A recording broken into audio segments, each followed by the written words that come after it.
Hello po, magandang araw po sa ating lahat. Ngayong araw na ito ay may ipapakita po akong recipe sa inyo. Ang tawag po dito ay tortang ampalaya. At ito na po ang ating mga ingredients. Unang-una, ampalaya, sibuyas, bawang, 5 piraso ng itlog, asin, at saka mantika.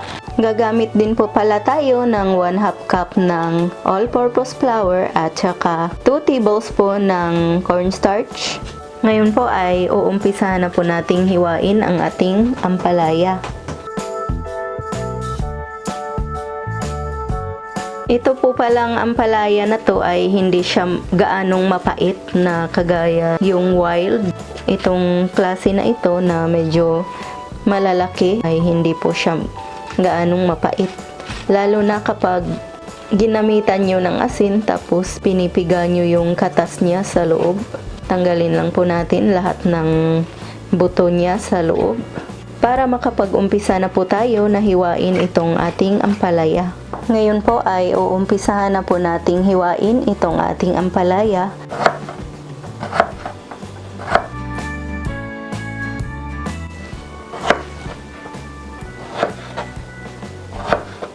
Itong ampalaya po pala ay napaka-healthy niya at saka maganda rin po siyang kainin sa may mga diabetes dyan kasi nakapagpapababa po ito ng sugar.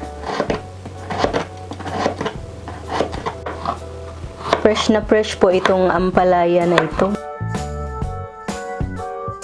Mas masarap po kasi pag fresh yung gulay na lulutuin. Tatapusin lang po natin tong paghihiwa tapos mamaya kapag natapos ko na po itong hiwain ay ipapakita ko po sa inyo ang proseso ng pagluluto nito. Ngayon po ayan na po yung ating ampalaya na nahiwa na po natin. Ngayon po ay bubuhusan po natin siya ng asin. Bubuhusan po natin siya ng asin dahil pipigain po natin yung katas niya sa loob para matanggal po yung pait.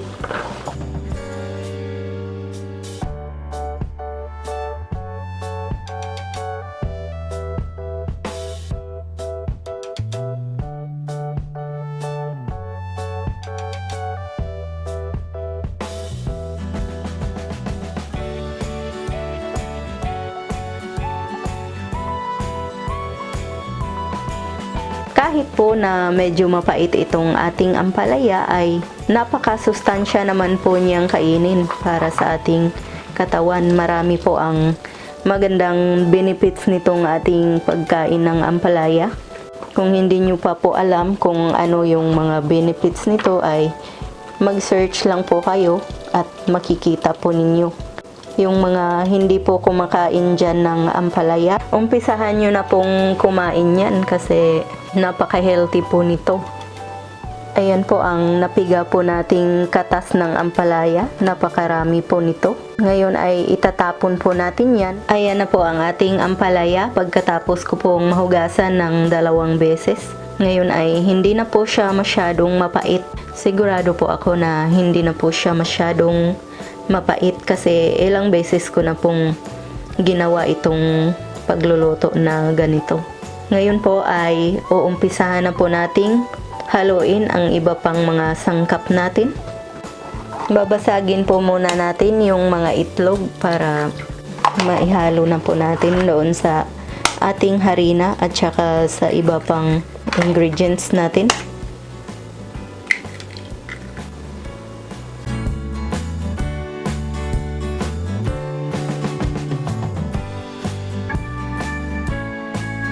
Ngayon po ay ilalagay na po natin ang ating 2 tablespoon ng cornstarch. Tapos imimix lang po natin.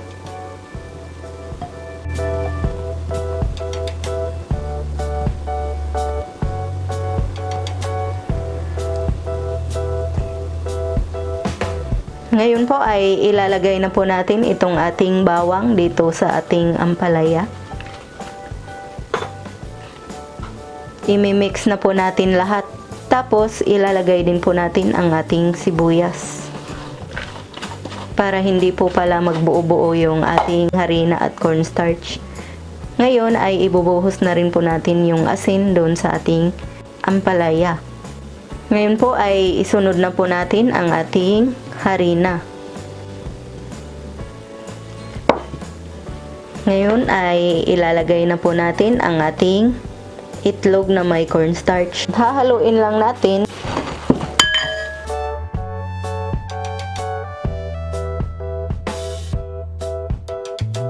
Ngayon ay pwede na po nating umpisahang lutuin tong ating tortang ampalaya. Ngayon po ay maglalagay na po tayo ng mantika dito sa ating kawali. Pagkatapos ay paiinitin lang po natin. Dahil kapag hindi po non-stick ang kawali na gagamitin nyo ay talagang didikit po siya kapag hindi masyadong mainit ang mantika na ginagamit nyo. So dapat po painitin po muna natin yung ating mantika.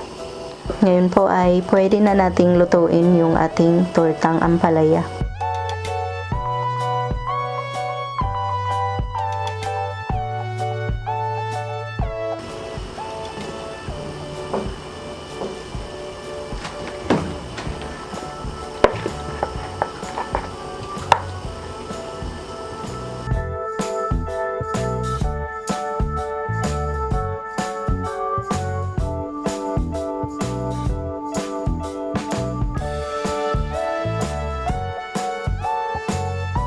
Itong sa amin po palang kawali ay okay lang na maglagay kami ng marami kasi wala pong problema dahil hindi po dumidikit ito.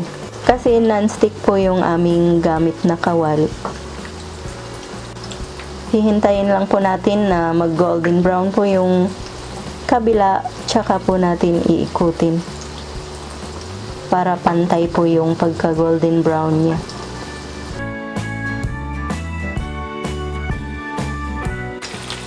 Ngayon po ay iikutin na po natin.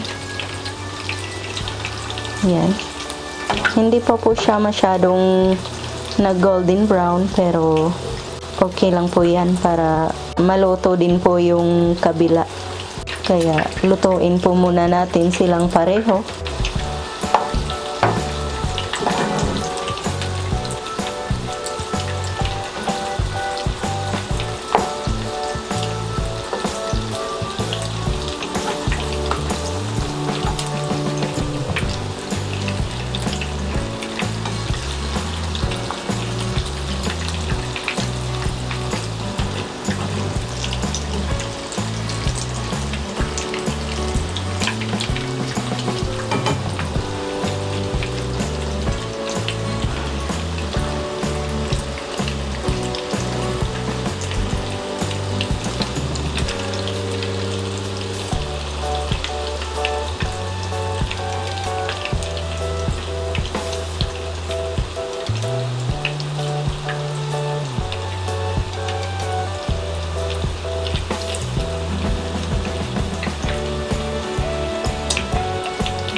Ngayon po ay babaliktarin na naman po natin ulit.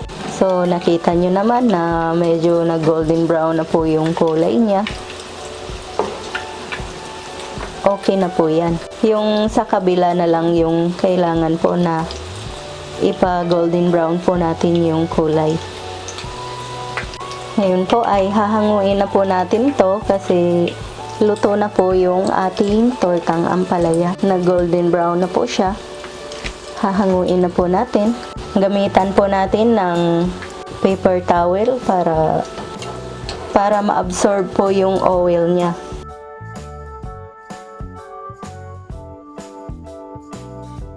Ito na po ang ating finished product ng tortang ampalaya. Napakadali lang pong lutuin ito at saka kayang-kaya po sa bulsa. Pwede rin po pala siyang pang negosyo sa karinderya. Sana po ay subukan nyo ang reseping ito. Sana mag-like, mag-subscribe, mag-share po kayo. Maraming salamat po sa inyong panunood. Ito po ang inyong Ate Mayang na nagsasabing, mabuhay!